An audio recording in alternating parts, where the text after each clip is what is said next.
back to another episode of Hawksology.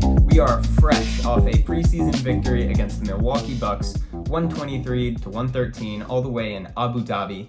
And so we're going to deep dive into what happened, break down some film, and also figure out what we can learn about this season's brand of Hawks basketball from just the first game. Straight up, it was a very promising showing for the most part about this team and their potential. And obviously, there's still a lot of steps to take in terms of building chemistry and working out how everybody's going to fit and contribute to this team. But this was only their first game together. But yeah, let's go just quickly with the stats. Giannis put up 19 points, 7 of which were free throws. And from the field, shot 6 for 16, which is 37.5%. He also grabbed 7 boards. But those 19 points were a Bucks team high. Now, the game high in points was held by Dejounte Murray. Oh, and also the game high in assists and rebounding. Oh, and also blocks. Yeah, 25 points, 9 assists, 8 rebounds, and 2 blocks for him. And then we also got 22 from Trey, 17 and 7 boards from DeAndre Hunter, and JC put up 16, and so did Aaron Holiday, 16 off the bench.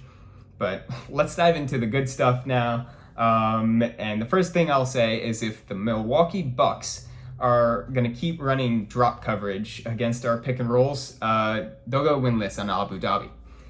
This is exactly the mistake that Coach Bud made in Game 1 of the Eastern Conference Finals, especially where Trey dropped 48.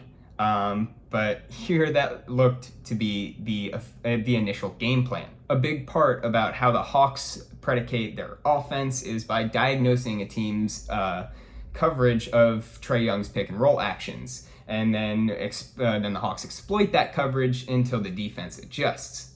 That'll be something I discuss more in the offensive video that's coming up, but to go with that for today's game, we saw the ball in Trae's hands a bunch towards the beginning of the game, running the pick and roll, and even though he did not start off shooting great, he was getting quality looks. By the way, this process is not at all like last year where it felt like we were just spamming Trae Young's staggered screen pick and rolls until the defense took those away, and that's where Dejounte comes in. And he makes things spicy because the defense now has more than one key area where they have to not only focus, but also commit. And Trae, of course, is one of those focal points. Notice how he completely occupies Jrue Holiday, running this simple off-ball exit screen action with Clint Capela. Meanwhile, you look at the Dejounte JC pick and roll that's going on over here, that hedge from Bobby Portis. That means JC's got all this room to roll, and off the Dejounte pass, he's able to get downhill and detonate on Brook Lopez. So yeah, JC pick and rolls are back. And just to show you guys, he had this one too. Pick and roll, John Collins from Aaron Holiday, and one. But anyway, the Bucks eventually started running drop also in Dejounte's pick and rolls, and he reminded us of where his spot is and drilled shot after shot right around from that free throw line area to get his game high 25 points. But let's look also at the defensive effort from this game, which for a preseason game was for the most part pretty good.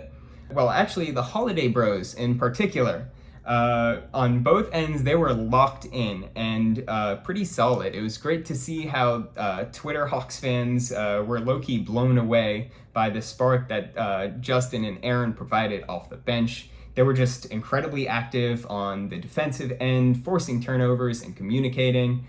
Check out here as they double team their brother Drew into throwing the ball away. But also on offense, they were just playing straight up solid team basketball, knocking down shots when needed. And of course, Aaron Holiday gave us 16 off the bench.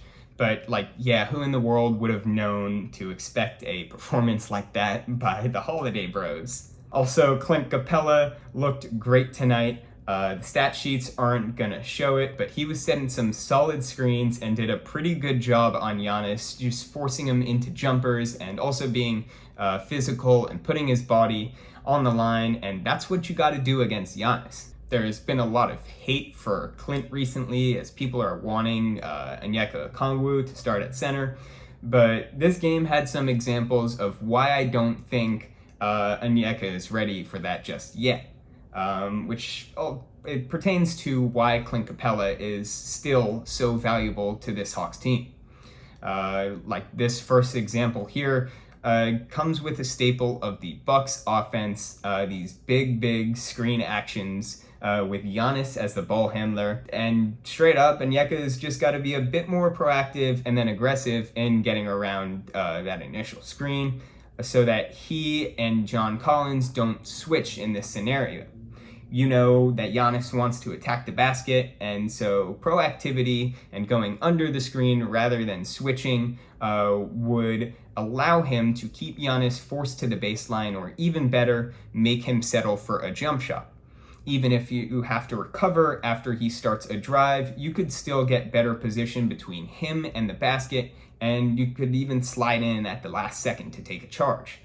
But still, it's tough when you've got one of the best in the league handling the ball as part of a screen action duo that's got an average height of like 7 feet, especially while your bigs are stretched all the way out of the paint. But that's where Dejounte comes in once again, bringing the tenacity as a guard to help from the weak side on the bigs that are going downhill attacking the basket. Of course, he had this fantastic block on Bobby Portis, just pinning him off the glass. And then another one here as he rotates over while the Bucks run that big screen action and swats Giannis. Back to Onyeka though, here's just another example that has to do with reading screenplays, where avoiding a switch would just be more effective. And it's really just him being more aware of the role and getting back to his man earlier to prevent something like this. And lastly is with rebounding. And it could just be a size thing, but Serge Ibaka's second half is a great example, where Onyeka's just got to figure out a way to better use his physicality to seal his man away from the basket. That could include being more crafty with his hands, like some of the veterans in the league, who can get away with subtle bumps and pushes and then get the rebounds. I'm all for seeing Onyeka grow into our starting five, but those are just a couple of jumps he's got to make first, and this Bucks game helps point out why that is. We'll get back to rebounding though, because the Bucks were still able to put up 113. You look at the points in the paint, both teams had 44, but for the sake of this game, there's a way that the Hawks could have cut that number down by at least 12. And that's simply on the topic of, like I said, rebounding. Now, Milwaukee does have some size on us. Of course, Giannis is just sometimes a beast, but that's not particularly the part I'm pointing at. It's more with the players crashing in from the weak side and just being more attentive to them. And also just doing a better job of boxing them out. Like, I know it's preseason, but still giving up offensive rebounds and second chance points like this isn't something that's going to slide later on, and it's just better to get out of the habit early. Especially with the Bucks too, because I consider Pat Connaughton one of the best offensive rebounding guards in the league. So you just got to look out for him when the shot goes up. Those are just some things that took away from this game and am looking for throughout the season. But straight up, I thought the game was fantastic. And overall, the Hawks made a bit of a statement, and yeah, like, we're in for an exciting year. And I think our team is a bit overlooked. We play the Bucks again on Saturday, one more time, and hopefully we get to see something like we saw in this first game, and also even some more of AJ Griffin or Tyrese Martin, who only got a short stint at the end, and then also some of our guys that didn't get in. But yeah, it's so great to have Hawks basketball back. We're in for a roller coaster this season, so definitely hit that subscribe button. Go follow my Twitter too, and as always, thank you guys for tuning in, and we'll catch you next time.